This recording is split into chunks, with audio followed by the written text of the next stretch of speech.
On a snowy and stormy night, Mrs. Lutz was preparing to close her shop when a young man, dressed in ragged clothes and looking haggard, walked in. He wore an old hat pressed low over his head, as if afraid that others would notice his embarrassment. Slowly, he pulled out a $50 bill from his coat pocket and said in a low voice, "Hello, ma'am.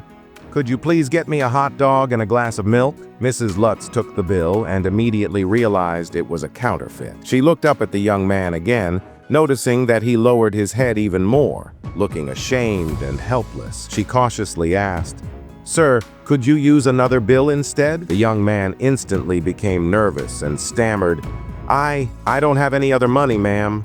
I haven't eaten anything all day." Mrs. Lutz, a kind-hearted woman, instantly understood his situation. Although he was penniless, he still held on to his dignity and sense of shame. Facing someone like him, a reprimand would do no good, but a little act of kindness might carry much more power. She decided to help him. Without hesitation, Mrs. Lutz walked to the counter, prepared a hot dog meal, and handed it to the young man along with the change. The young man, filled with gratitude, took the meal and was about to leave when Mrs. Lutz suddenly cried out, clutching her chest and staggering as if she were about to fall. Startled, the young man quickly put down his bread and rushed over to support her, anxiously asking, "What's wrong?" Mrs. Lutz gasped and said, "I'm not feeling well. Could you please go to the pharmacy across the street and buy me some painkillers?" As she spoke, she handed the counterfeit bill back to him. Watching the young man run towards the pharmacy,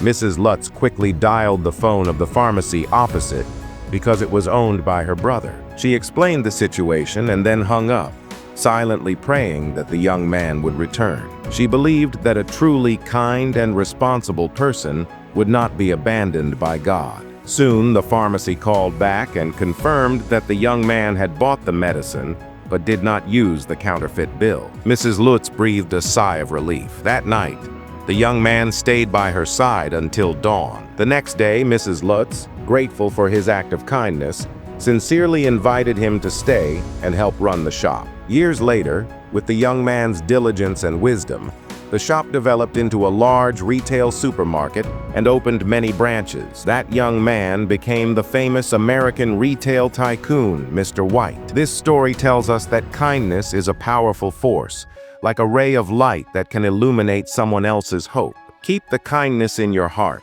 because you never know who might follow your light out of the darkness and regain hope in life. May we all become a beam of light, illuminating the future of others.